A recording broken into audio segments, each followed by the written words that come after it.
All right, we're gonna get rolling. Got like a minute or so till actually on time, but we got people wandering in It's here. working? Yes. Everybody, mic's working. All righty.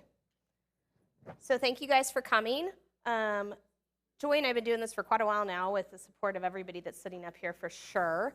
But we really want to promote and empower women in technology in general. And so everywhere we go, we submit some sort of women in tech panel to be able to basically lift the voices of those who have kind of been doing this for a long time. So we have a really great diverse group up here who all have different experiences. So to start with, I'm just going to let them, actually, if you just want to start from there and go all the way down, I'd love it if you guys could just, quick introduction, who you are, what you do, where you're from, things you think people need to know. Hello, everyone. I'm Tracy Herr. I'm a senior escalation engineer at Microsoft, and I live in Key West, Florida. Been working in tech for 20 plus years. I won't date myself. And I love what I do. I specialize on Teams voice and Teams devices, and a lot of Teams devices right now, all of the new things that are coming out. My name is Joy Apple. I am a director of success for a third-party software company called Orchestry. I've been in the Microsoft space. This year will be 16 years. Hard to believe it's been quite that long, but it's been amazing. It's been amazing to watch the journey of the technology. And what drew me into technology was problem solving and helping people. I actually started about as far away from technology as you could possibly get in the finance industry. Those wheels turn really slow when it comes to adopting new technology. But I saw people needing help, and I enjoyed helping them. And then just was a self-taught nerd and went that way. And I have found my people in coming into this community. So I love to be up and talking about it. Hi, my name's Lori Popmeyer. I'm a senior, what are we now? I guess I'm a product manager. This is my 20th year at Microsoft. I grew up in the unified communications space, starting with OCS and LCS, which many of you in this room probably are remembering. Talk about dating yourself. I lead the M365 community of MVPs and some regional director work, and then do other various community activities. And one of my favorite things is being at these events with all of you.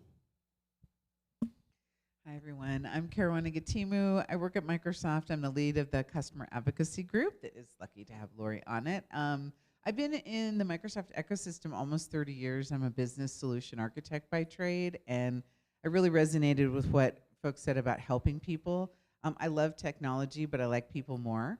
And so my sweet spot is in bending the technology to actually support the people.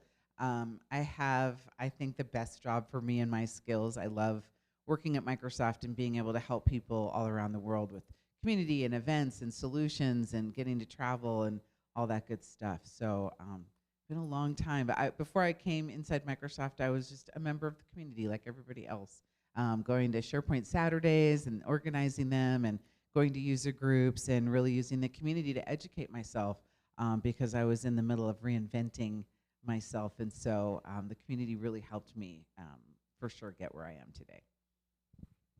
And I'm Sharon Weaver, and I am a business consultant. I do business and systems consulting. I own a Microsoft partner, and I'm a Microsoft MVP and regional director. So I spend a lot of time with these people. And I'm just telling you guys, like, to be in this room with all these people in one place is really hard to make happen. So, like, you guys are like the luckiest people on the planet. All right, so I have a list of questions that I kind of put together ahead of time just to kind of give us some options of things to talk about. And so what I'm going to do is I'm going to ask a question. Every single person doesn't need to answer it if you don't want to. Try to keep your answers, you know, brief, but I don't want you to like feel like you can't give a full answer. But just remember, there's a lot of people in a short amount of time. But I'd like to just ask these, and whoever wants to answer it, just raise your hand, grab the mic, whatever. And then we'll just keep going until everybody feels like they've kind of talked themselves out, or until I feel like it's been too long. And then we'll switch questions. All right? Okay, so first question. Can you please share a pivotal moment in your career journey that you think helped shape your path in the tech industry. So something pivotal that's happened to you during your journey that just really helped shape your career and who you are now. So this was the first thing that came to mind. I was a SharePoint farm admin in it was the 2010 days. 2010 was the first farm I ever built. And there was a project manager who was very combative. Very combative. In fact, when they found out I was going to be working with her, everyone was like, oh, good luck. And I'm like, I'm great with people. People love me. This is going to be fine. It was not fine. I got reprimanded for not answering the call and avoided her because I had the audacity to have actually been in the ladies' room at the time. How dare I? And it came to a point when I realized I did have the expertise to stand up against someone because she was trying to tell me how to build the solution. She didn't know anything about SharePoint. And I had to be willing to stand up and go toe-to-toe with someone that was vastly my superior, I guess, in that chain of command. And I realized that's what I needed to get pushed out of that comfort area where I was, and actually went into training in SharePoint, and I found my passion there. Oh, that was a happy place for me. But it took that conflict and really being pushed, learning I could stand up to it, and discovering that I didn't want to have to do that all the time, and to make that move to training. And my career went from training to consulting and haven't looked back. Love it. Thank you. Yeah, if you want to share, feel free. I'll just share really quick. Trying to make it quick. I'm one of those people that fell into tech, and I'm really lucky that I lost my job and fell into tech. I used to be an event manager a long time ago, right out of school for 8 or 9 years. And when the recession hit during those years, we lost all of our funding to be able to do big events. And so I got hired by a company called Microsoft as a contractor to work doing online virtual events, using my experience and bringing it into technology. And I was so terrified because I was like, I am not technical. I don't know any of this. Like, this is all news to me. And my manager at the time was saying, Lori, just take all of what you know from doing events and you'll learn the technology. You can learn it. We can teach you that. So sure enough, learned it, loved it, was very successful, and then started learning more about the product and bringing customer feedback in. And I was the squeaky wheel, bringing like, customers want this and customers want that. And that's kind of how I got into the customer advocacy and working with different preview programs and everything, and user adoption work. And that's when I realized, wow, this is actually not as bad, and I really loved working with the customers and learning about their problems and then finding ways to solve them through our engineering. So that's how I landed in tech. Sure, go for it. Okay. So at one point in my career, I thought I got my dream job, but I was vice president of marketing for a systems integrator in New York City, which I thought was amazing. They had moved me there. But I ended up, because of a reorg, working for an utterly atrocious guy. And he really disliked me. He didn't like that my ideas were measurably better than his and more creative. And I wasn't in the boys club that existed in that particular company. This was a really long time ago. Really long time ago.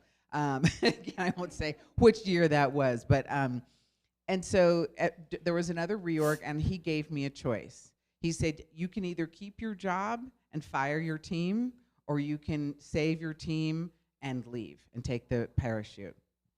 And I saved my team, I took the parachute, and that was the last time I worked for somebody.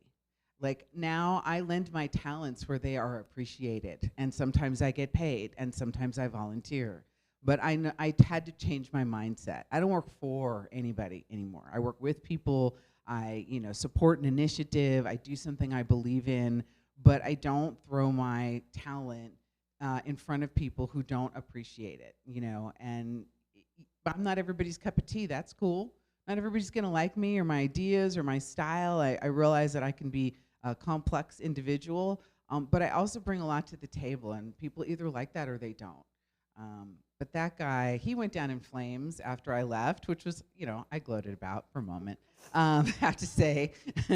But it was a really big lesson for me. Like, I have to own my career and where I choose to work, because I don't have to be around people who are toxic to me and who make me feel less than and not good enough on a regular basis. That's old programming that I don't need to keep reenacting. So, No, that's fantastic. Anything else? Tracy, did you want to say anything?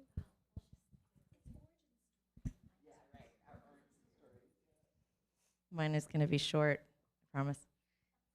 Dude, we got a ton of time. My pivotal moment was when I was an exchange administrator. I had been an exchange admin for 8 years, and I got hired with this company that was looking for an exchange admin, but they were a telecom company. I didn't know exchange. They were installing unified messaging voicemail systems. So I got to teach all the telecom guys exchange while they taught me telephony. And that is where my career was born, with unified communications, and that is what I love.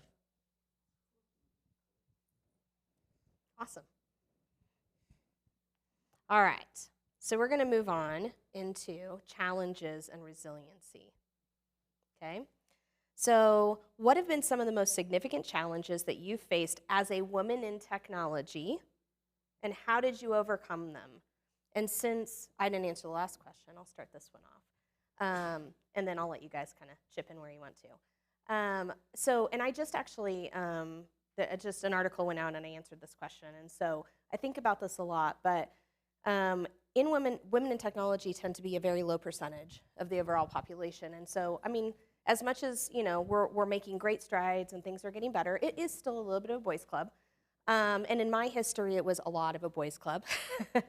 And a lot of times, the big thing is that they would go to sporting events. That's what they would do, to bond and hang out and do team building. And I'm not against sports, I'm not anti-sports, but I'd rather do other things. Sorry. Just not my thing, right? So oftentimes what would happen is I just wouldn't get invited, because it was me and 30 dudes on the team. And they're like, you didn't have any interest in going to the draft or hanging out outside at a racetrack for 12 hours or, whatever it was. They were just like, we knew that you wouldn't be interested in this, so we just didn't invite you. And I was like, you're absolutely right that I don't want to sit out there for 12 hours, but at the same time, I want to be included. And so can we do things that are more inclusive? And so one of the things that I started to realize is that there was women on the fringes, there were women in the community that really wanted to participate, but oftentimes there was only one or two of us, and there really wasn't anything to do for us. So I just started being like, hey, I know there's only 2 girls on the team. Let's go have dinner. Let's go get our nails done. Let's go do something that we enjoy doing. And also, let's go to the baseball game knowing that we're going to go for the first inning, and we might leave early, right? We're still going to enjoy it. We're still hang out, but if we want to ditch, we can ditch, right? And so I think there was this big challenge that I felt that I wasn't included. And so I found ways to feel included, and I also found ways to make other people feel included. So that's my input. Who else would like to share? So for something that was challenging for me was the first 11 or 12 years of my career, I worked on teams that I was the only female, managed by a guy, worked with all guys. So I was one of the guys. And when I came to Microsoft, it was 12 years into my career of just nothing but working with guys. That was my first time where I had another woman on my team. And I didn't know how to work with women. I didn't know how to talk to women. I didn't know how to mentor to women. I didn't, it was foreign to me. And I definitely didn't know how to work for a woman. So that was completely different. And it was challenging for me because I grew up just like one of the boys. I don't know any different. Now I got to learn how to understand how women talk to me and how women manage me and how I'm supposed to teach to women. And it's all different. I don't know. That was my challenging. Great point.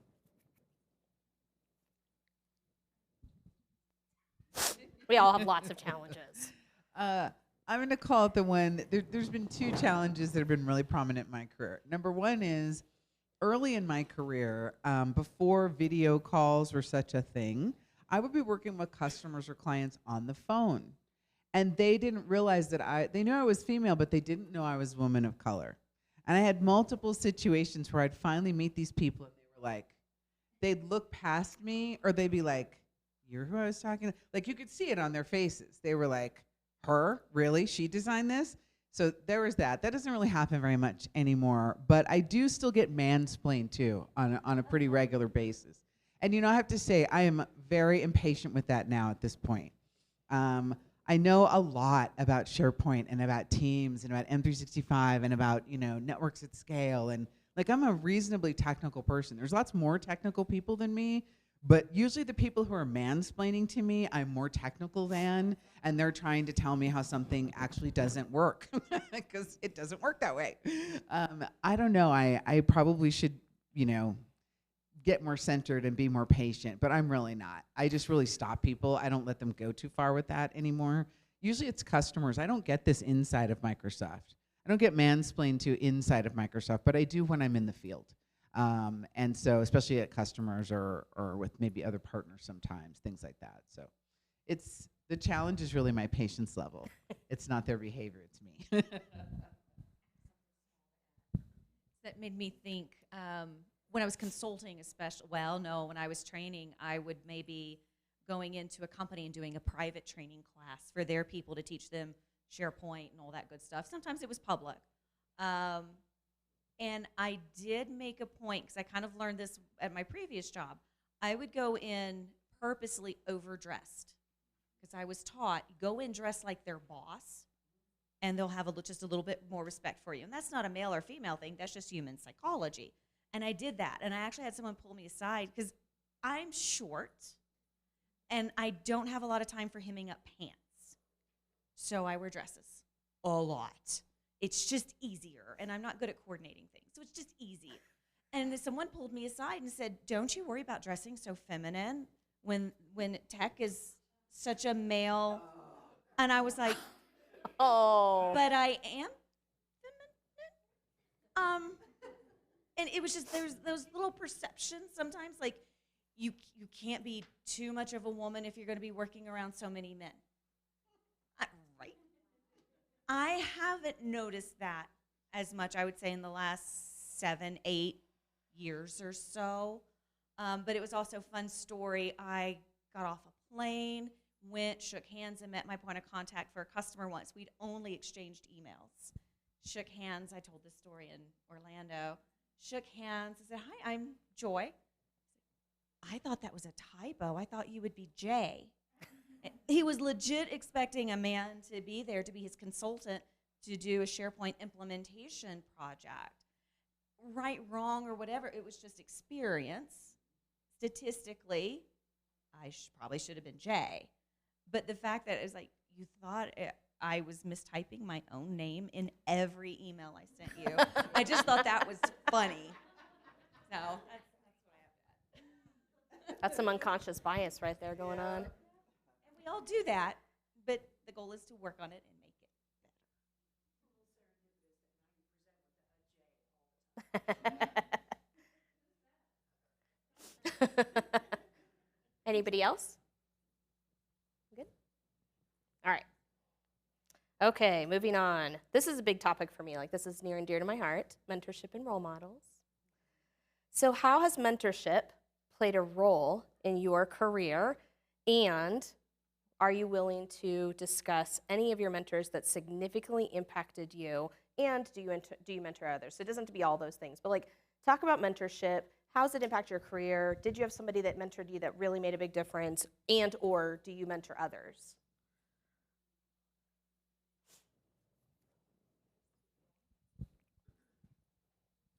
Okay, so I love mentoring to people. I had a mentor a very long time ago when Exchange 5.5 existed, and she took me under her wing, and it was great because she was a woman, she was in another department, and I was just a lonely little desktop support person way, way back when I was very young.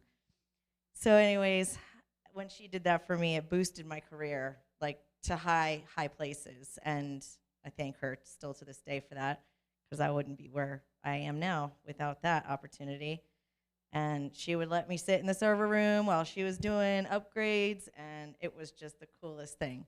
So now I mentor to a team of people, men and women. I lead them, and then I have specific mentoring sessions with them where I'll just do like a quick, hey, let me teach you this real quick, or hey, let me show you this real quick, 5 minutes, and that's like my little, I'm going to teach you something mentoring wise, and then occasionally I'll try and do like a coaching thing where it's like, hey, you know what you said in that meeting with all those other people? You might want to rephrase that one. But I try and say it in a really nice way. All right, who's next? I think the biggest thing that I ever took away from a mentor was a male leader at Microsoft who told me, you ask permission too often. You need to stop asking permission and just do it. And if it's the wrong thing, then it will be the wrong thing, and you'll learn from that. And that's hopefully helped me in my my favorite team. Sorry, just do it. So that was the biggest, best advice. But I think one of the things that I get the most joy from is mentoring younger women. And so, I have a daughter myself. She's 15. She has zero interest in technology. That's fine. I didn't at that age either. But when I go to these events, I really love to meet students. And I think one of the best parts about going and being a speaker at events is being able to partner with other people.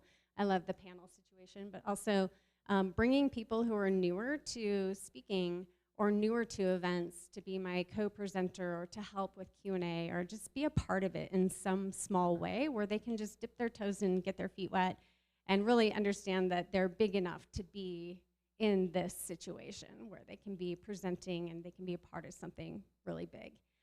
So that's probably one of my favorite things to do.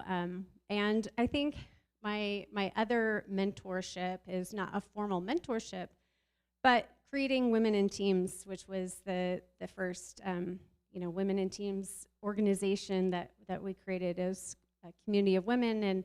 And the reason why I did that is because I run the MVP program at the time for teams, and I wanted a way to find women that were maybe interested in becoming MVPs and elevating their community work, who maybe didn't think that they had it in them to be able to do that. And I think as women, we oftentimes have a really hard time raising our hand, putting ourselves out there.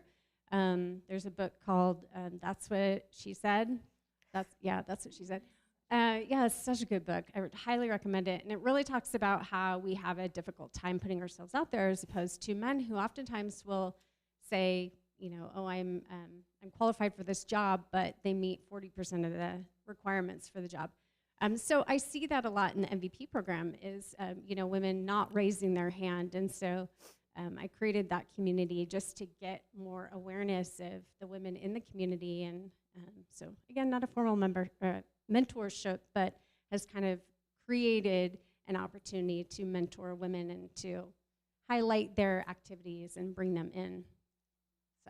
And some of them are in this room who were part of that community and weren't MVPs and now are.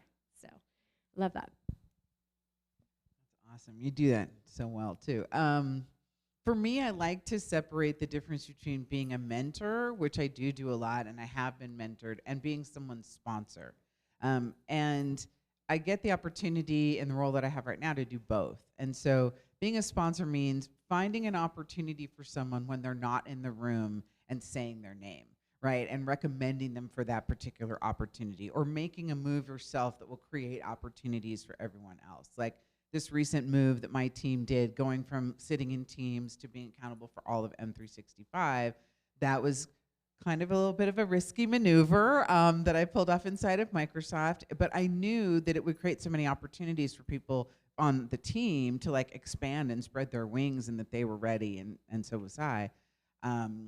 And outside of Microsoft, I do quite a bit of that, because it's true, being a speaker, I think one of the one of the obligations of visibility is to then participate in helping others know how to do that for themselves, right? I'm probably the opposite of a lot of women. My last name means tip of the spear in Swahili. So I am often the one who is out front, asking first, pushing the boundary. Like, that's just my personality. Drives my team a little crazy, and my husband, but it's just the way I am. And so I don't have a problem doing that, right? And so I actually enjoy it, quite frankly, because I don't believe in the status quo. Why should things stay the way they were just because they were that way, right? When there's so many capable people and the diversity is so important. So I try to use that natural tendency I have to be the one to speak up or push forward to then create those opportunities for other people and to show other people that if you don't take accountability for your own path, it's not going to happen, right? You have to really own it and push forward. And yeah, I get a chance to do that. And lately I've been teaching this class called technical storytelling because people ask me a lot about speaking because I speak so much and I host on air and everything. And so I'm trying to turn that into something where other people can learn how to do that too. Because it's been a huge part of, the kind of brand management I do at Microsoft, right? And it's a skill that if you're comfortable with it is worthwhile to learn, but it's not the only one that matters, right? So it's a lot of fun. I get so much out of teaching other people and seeing them do their own thing. It's really great. Anything else? All right, I will say a couple words about mentorship because like we've all kind of talked about, I mean, I grew up in an all-boys world too. I have 4 younger brothers, 2 sons, and I worked in IT. So you can imagine how many women were around me. Not very many. Also, my mom is not what you would call a girly girl, at all. And so I kind of grew up in this very male-heavy world. On one hand, you want to say, okay, well, you didn't really understand the feminine side of this, but at the other hand, I saw them as my peers. That's all I knew. I grew up in a very male world, and that was what I knew. And so what I did learn from that is most of my mentors and sponsors, and I'm so glad you clarified that because I think a lot of women don't understand that exists. A lot of the men in my world, I watched mentor and sponsor other men around me. And I was like, wait a minute, that guy's taking that guy fishing and then promoting him up. That guy's hanging out with that guy and then promoting him up. That guy's doing this thing. I started noticing that there was always a guy running around, a younger guy that was like, let me help you, let me help you. And I was like, I don't have anything like that. And so I, at some point in my career, realized I want that, but there was no women to ask. So I started asking the guys. I went to the men and I said, I want what they have. Do for me what you're doing for them. And so they did. Shocking, right? So I had some amazing male role models, mentors, and sponsors who completely changed my career by helping me. And I say that because I want you, especially women that are sitting in the room, to know it's okay to go ask, if you don't have any women that you feel are a good mentor sponsor, ask the men in your organization. 9 times out of 10, they'll say yes. And for the men in this room, please, please, please, if you know of a woman that is deserving, that you're like, look, I think this woman's amazing, even if you don't feel comfortable meeting and mentoring with her, sponsor her. Speak up about her. Say her name. Be like, I know this gal and she's amazing. Don't forget about her, right? That made a huge difference in my career. So to that point, because I never had a woman sponsor, a woman mentor, I started doing that for other women. So the minute that I would see a woman that was like, I don't know if I can do that, to Lori's point, right? I don't know. I got to get permission. What do I do, guys? Anybody who knows me in this room, I'm going to beat you with the empowerment stick.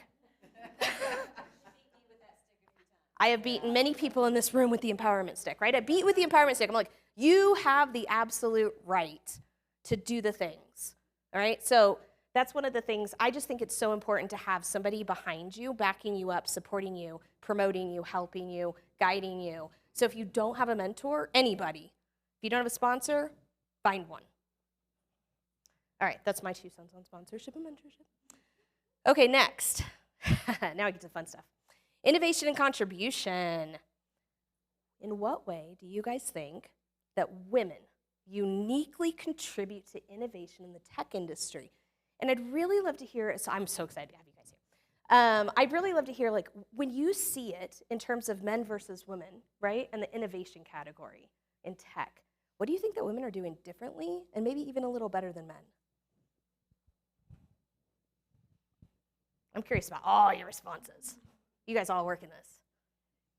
I mean, it's a very gray world, right? And personalities go back and forth and all that jazz. But I would say, working in a product company, I kind of see this play out quite a bit. My company is very interesting. Our CTO, COO, Director of Success, Director of Sales, Director of Marketing, we're all women. So we kind of skew these statistics a little bit. But I feel that as women, we don't just see the thing, do the thing. I think sometimes there's more of a why exploration, more of an exploding out some of those things behind it. And when we're having the conversations about the new feature or a new interface or things like that, it's not just it works, it's successful, it's logical, it looks great, all the things, but it's conversations about more about how is this going to impact the people that the women on the team tend to bring up more. And again, I think that personalities can be different, but there is more of that, why is it like this? Let's explore that more than just it meets the technical requirement, done, dusted. That's what I see quite a bit from my perspective. So I think that's a difference. And I think we care more about who's in the chair sometimes than just the technology itself. Caruana, you said it, right? Liking the people more than the tech. I was the only person on the SharePoint team in my first technical job that wanted to go teach people how to use this thing called SharePoint that the check had been written for. Could have been a coincidence, but I feel that there's more of that interest that the women in technology push forward.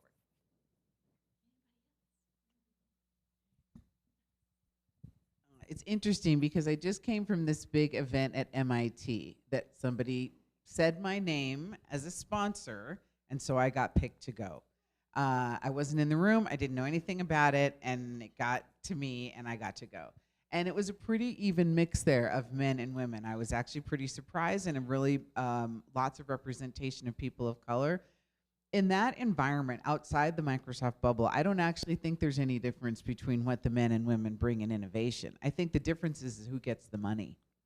I think that the VC system tends to skew towards funding male-run companies. I think that that dynamic, both what you said earlier about, oh, let's go to a baseball game and talk about how you're going to be funded, and just the kind of natural boys club that comes because of the historical sense of you know, socioeconomic disparity, if I can use that word in a sentence. You know, I think that that matters, but I don't think it's just about men. I also think it's about there's some hierarchy there and where money comes from. And so, but I saw creativity and empathy and willingness to learn and listen. I saw it from all of the inventors and startup people that were there, which were about 50-50. But I bet you if I go back and look in 2 years at who got funded, it's not going to be 50-50 anymore. So, you know, I think it's interesting. Sometimes I think we tend to look at things through a gender lens when it's really about financial capability or business acumen or generational wealth or some other dynamic that we're not really always thinking about, right? We tend to gravitate towards gender and race when it's actually about, you know, money and opportunity. So that's why my thing is all about opportunity, because if, you know, if the playing field is equal, then the great idea wins.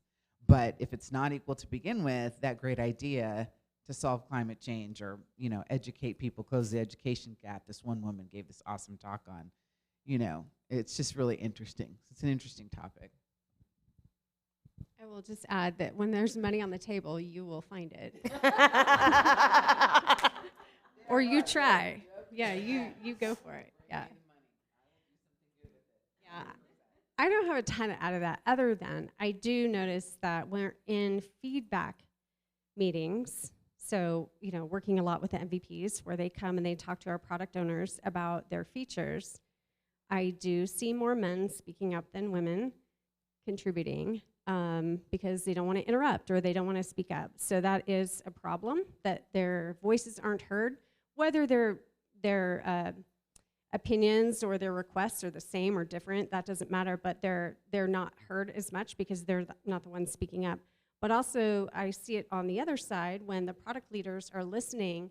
Sometimes the women are more maybe I don't want to say they listen better, but they're listening.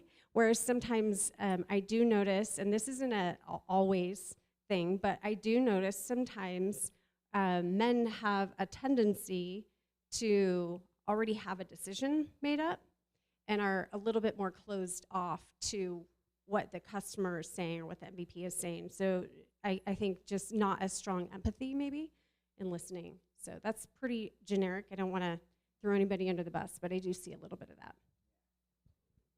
Tracy? You have notes?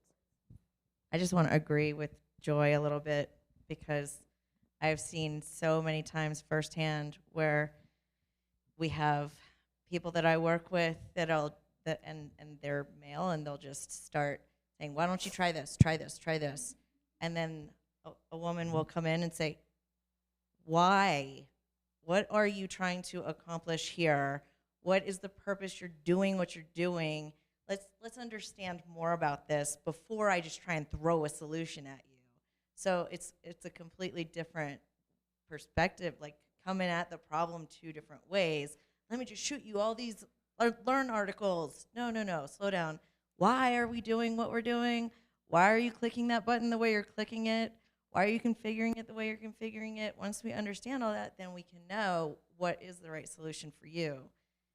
And so I've seen that a lot, and it's huge if you can just get past they just need a quick fix, you know. Yeah, I mean, I think out of all of this, my only comment would be, I agree with you, Caroline. I believe it's not about gender in this particular area. And I think, if anything, the things that you're seeing from gender are so many years, you know, of what's happened and how we've been culture trained and things like that to get us where we are. I see men and women both being very innovative and very open-minded to technology across the board. But I do think there's some cultural patterns, so, you know, financially and gender-wise, that I think make us kind of act in different ways. But yeah, I think that I've seen some amazing, innovative stuff out of everybody. So, all right. I'm going to skip a couple just on the count of time. We've got a couple that we've kind of already talked about anyways. Did you have something else to say? Before you skip, if you're going to be skipping the next one about the dynamics, but I think that's what's so amazing with the personality differences between going into saying, quick fix now. Sometimes you need that quick fix now. We don't have time, Joy, to hear the entire user story. So by having both of those personalities present, it makes the entire process stronger. And that's what I had to add. Oat milk? Yes, oat milk. Coffee break. Hey, thanks. It's keeping us caffeinated. All right, we'll figure it out. Okay, yeah, sorry, Joy, I didn't mean to not allow you to talk about it, but I think it's a great point. Okay, I'm going to move on, mostly just because of time, but I think we've talked about some of this other stuff kind of a little bit already. I'd really like to move to work-life balance. It's a hot topic. I get asked about it a lot. Everybody wants to hear about it. Is it real? So the question is, I wrote this one on purpose. How do you manage work-life balance, especially in an industry known for demanding pace and sometimes super invasive work hours? And I'll let you guys think for a second, because I'm going to give my quick answer, and then I'll give you some time to kind of answer this. Because tech is very, we all know tech's demanding, right? Everybody needs something. They need it now. It's an emergency. It's a fire, blah, blah, blah, blah, blah. And so early on, I just didn't sleep. I worked 20 hours a day. I was always available. I talked to people in the Philippines at 2 o'clock in the morning, talked to people in India, and then I'd stay up till midnight to talk to somebody else. And you can't do it all, I know, because I tried. I raised kids. I had siblings. I had family. I worked. I did all of it. And I learned at some point, and I say this to everybody I meet, I want you to all say it with me. SharePoint emergency. Wait, no, what? You guys can't even say it without laughing. All right, this is my point, right? You got to put everything into perspective and set boundaries and honor your own boundaries. That's my whole spiel about work-life balance is it is what you want it to be, but you have to set your boundaries and you have to honor your boundaries. So I'd love to hear from you guys how you make work-life balance work. I have things to say. First off, this is yours. Yay! I'll Is- trade you. Yes. It's a good thing we're friends. We're friends. It's all good. Okay. So I'm going to expand on Sharon's story. I was getting ready to go on a cruise 3 years ago-ish, and I was really worried because I'm too cheap to pay for the Wi-Fi, and if I have the Wi-Fi, I know I'll work. And I was stressed about it. I was running the technical delivery side of a small consulting company at the time. What if, Sharon, what if, emergency, there could be an emergency. And she was like, okay, picture this, SharePoint emergency, and they can't get you because you're offline. But it's an emergency. They'll find a way to call the ship. The captain will come find you. And if the captain can't find you because you're on an excursion, they'll send the helicopter for the emergency. And I was like, and when you say it like that, it sounds stupid. She said, because it is stupid. Go on vacation. So I think of that frequently. I also cruise frequently because there's no Wi-Fi. I have also stopped wearing my smartwatch. And Sharon was like, just turn off the notifications. Nope. The fact that I know I can get to things on it means I must look at the Teams. I must check my email. I must know what's going on. And I just turned it off. And you know, it's crazy. This is not a smartwatch, and it buzzes. My brain is convinced there's still something to see there. That's a problem, right?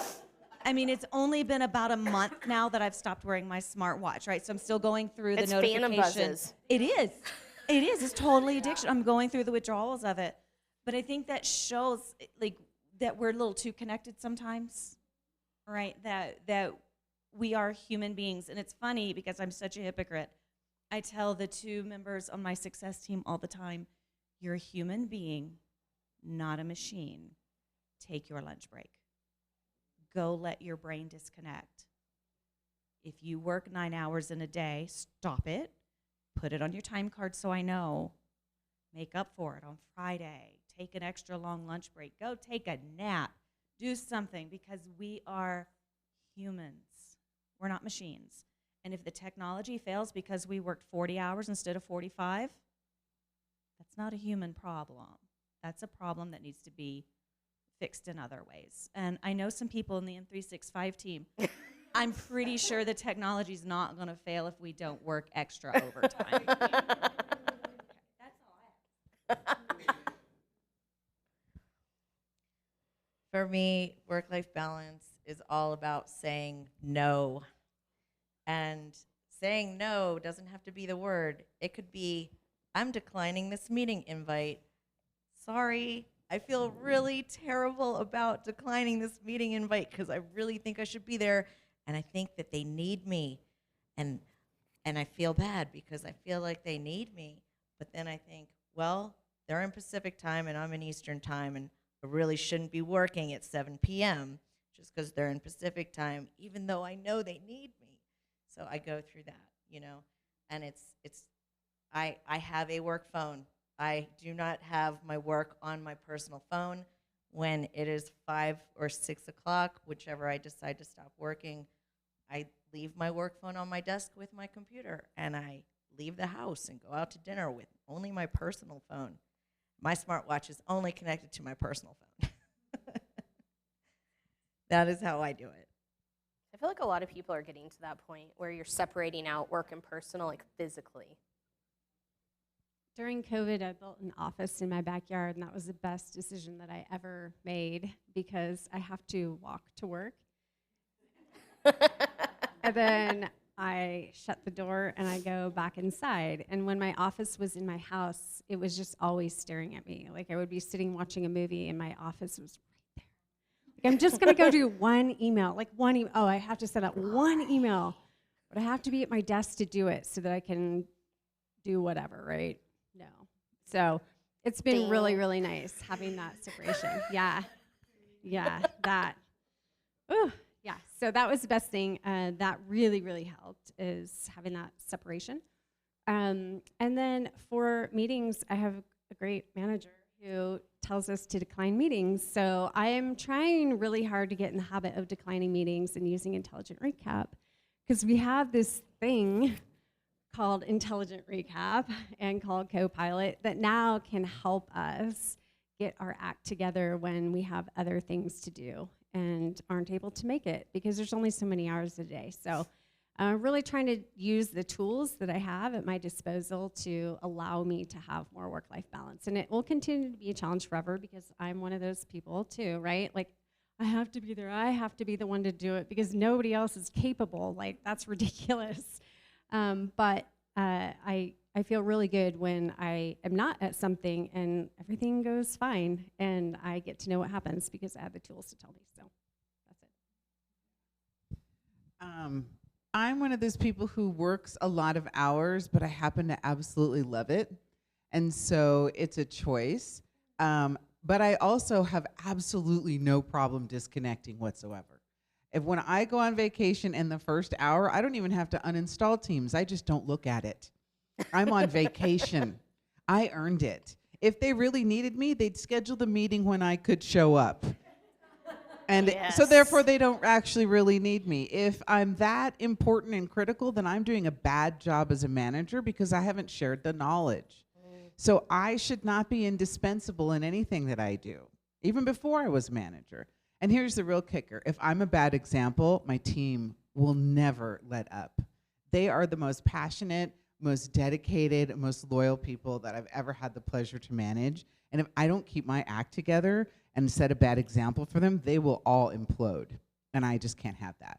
You know, I don't often think that I'm worthy of doing the thing for myself. What motivates me is doing it to help other people. And so I have to be a good example. I have to not hover over my computer when I say I'm going to be out. I have to show that I trust the people that I work with to just let it go, right? And I did have a personal situation where I probably say it not as nice a way as everybody else has. If no one's bleeding out on the floor, it's not an emergency. Because I was on my way to give a super important presentation to the people of the Air Force. And they were bringing me on base, and I was going to present about Teams to all their very important people. And I go to get my digital pass out, and my phone is blowing up with 911s from my neighbors. My husband had slipped and fall and shattered his left leg. He spiral fractured his tib and fib, and they were taking him to the hospital. And of course, it was one of those fractures you see on TV with ball players, you know, where his foot was pointing left. And it was like, and I was worried they were going to have to take it because of vascular damage. I was freaking out. That was an emergency, right? And so, and sadly, there's been a few of those in my personal life. So I'm really clear that somebody getting into the Copilot community is like not that big a deal. Like, you know, oh, I'm sorry, you couldn't download the flyer? That's a crisis. You have to wait 24 hours for your slide deck? Sit down. Like, have some perspective. I'm just not going to buy into it, right? It's not okay. But, you know, I do think it has taken me, I'm kind of older now, and I kind of don't give a shit. I really don't. We do great work. You don't like it, you have to wait for 24 hours? I'm sorry. We have to tell you, no, I'm not really sorry. I just am not, and I don't mean that in the nasty way it sounds. It's just that everybody works too hard, and we need boundaries. And I'm not going. We work in a no apology zone. You don't apologize for anything because you're awesome. And I really think that women in particular, we oh, I just wanted to ask you. Oh, I'm so sorry, but stop it. Guys don't apologize like that. You know, and people may call me a sledgehammer sometimes, but I'm just not gonna apologize for being who I think I need to be, right? And so, yeah, I just don't worry about it. But I wouldn't ask anybody to work some of the hours I have worked. During COVID, I didn't leave my little home office for about, what was that, 3 months? I led the COVID response team. Yeah, it was horrible. I never want to do that again. I have definitely, beginning of Copilot, I worked nonstop for several months. The entire team did. There have definitely been periods where there was no such thing as work-life balance, but, you That's the gig. Those are words we need to hear, man.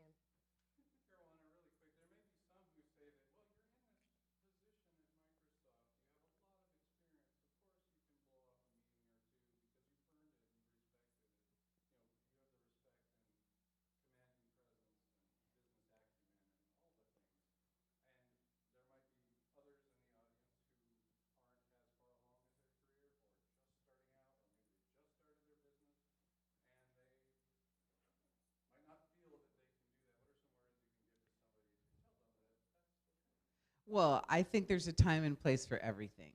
When I owned my own company and I was starting my own company, after I left that atrocious guy and took the parachute, that's when I left and started my own company.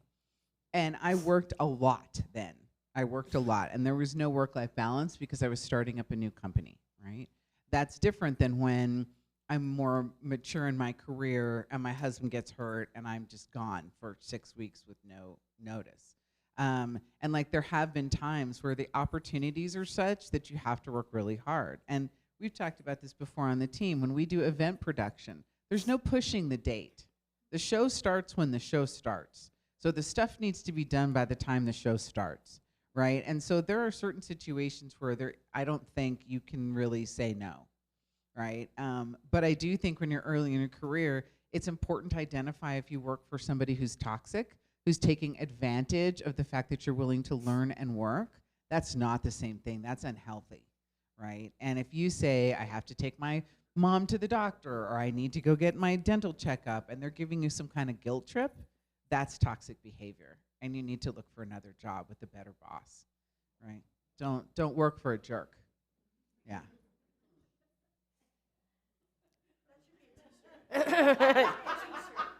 I think there's some stickers, no jerks.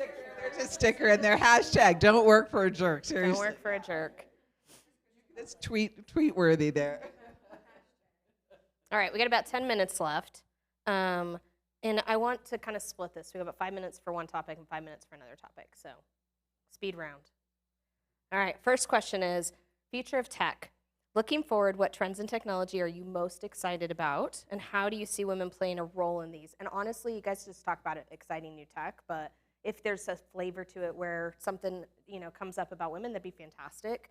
So if each of you just wants like a minute or two to talk to what you think is exciting, that'd be fantastic. I'll go first because it's quick. I'm not excited about the tech. I'm excited about the learning opportunities and how everybody can lean in with their career to create opportunities for themselves and their families with our free stuff. Oh, yeah. So our free stuff on Microsoft. Yeah, that's a good idea.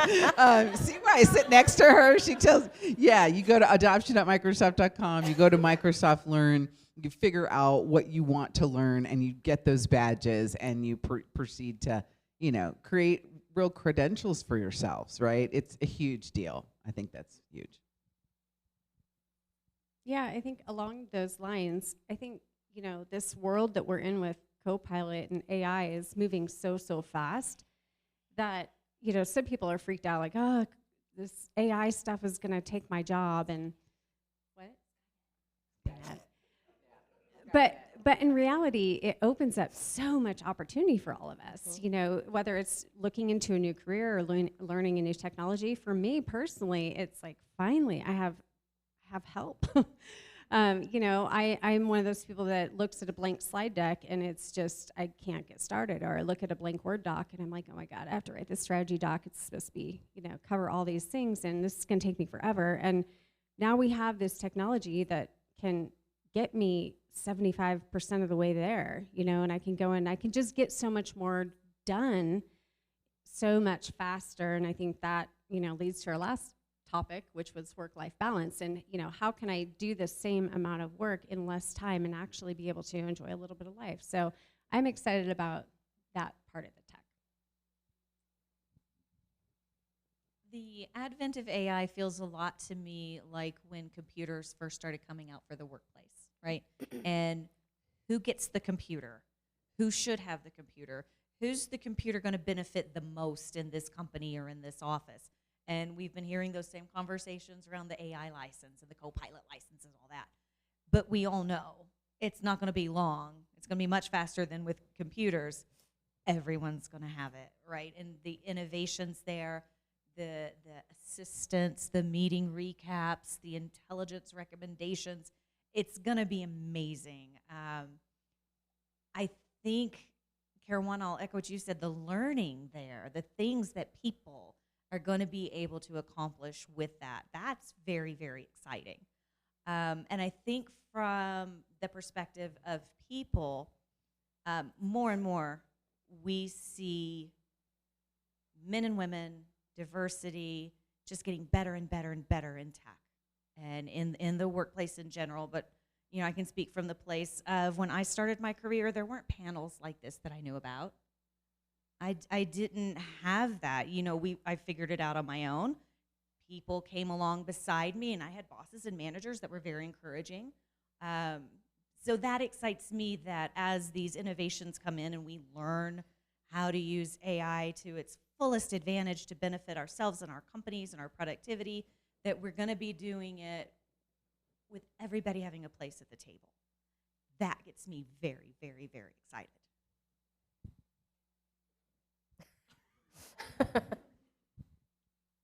I didn't even want to answer this question, but today, okay, so let me back up. I am not a fan of Copilot. It does not help me. There's nobody who can teach me in a way that it will help me help me with my job, help me make my job easier. And today, I attended Sharon's session, and for the very first time, I actually understood like how it could possibly be useful, maybe. And so I'll take it. I'll take it. I'm excited about it now, and you know, thank you, Sharon. You're welcome. Yeah, I mean, I think the sentiment has been said by pretty much everybody, but my like little 30-second clip is, I think you're absolutely right. I mean, the world is changing. Tech is pervasive. I think due to the good work of DEI programs, the women of our generation, the allies of our generation, women are so much a bigger part of things today than they ever were before. And I think that the way that we think about what we're going to innovate and how we're going to use technology is so incredibly different from what it was 10, 15, 20 years ago even. And so I think, you know, just women in the workforce in general are starting to just be opened up to the idea that they can be part of this at a bigger level. So I'm just excited about that. All right, last question. You guys each get 1 minute, and then we're done.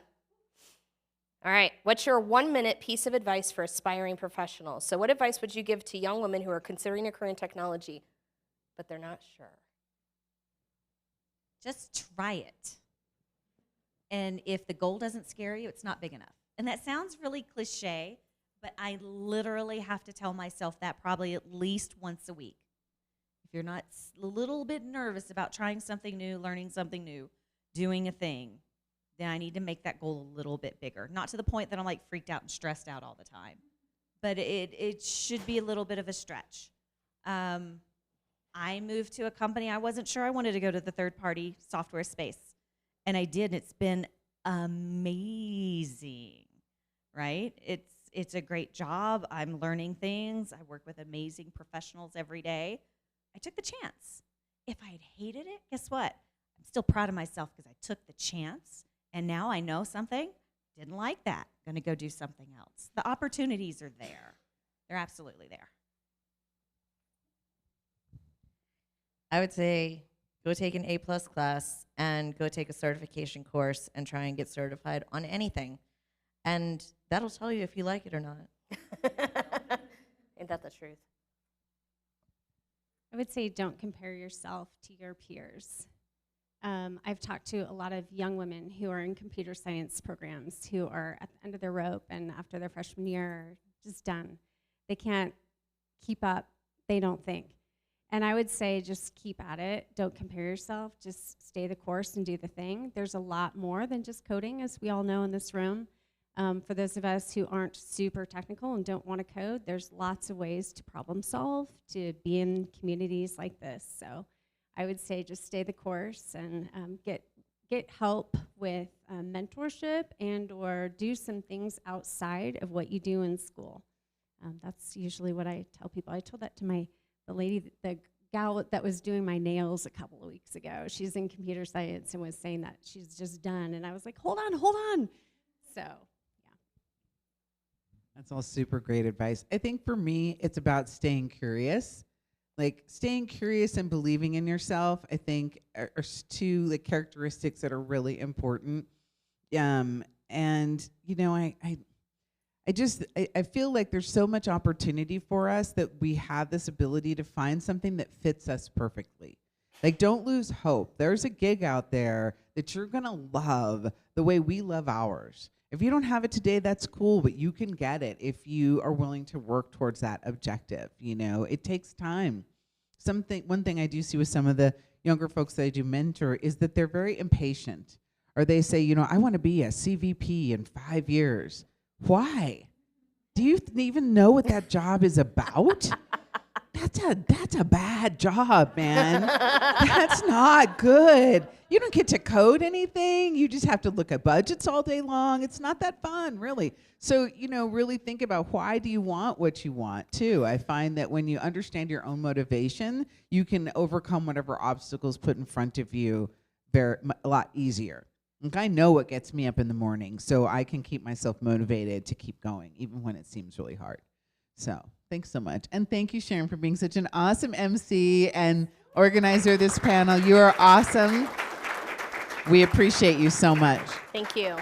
So my last little 30 seconds is, I always say life is a team sport, right? Nobody can do it alone. No man is an island, blah, blah, blah, blah, blah, right? Life is a team sport. If you're getting into it, find a community.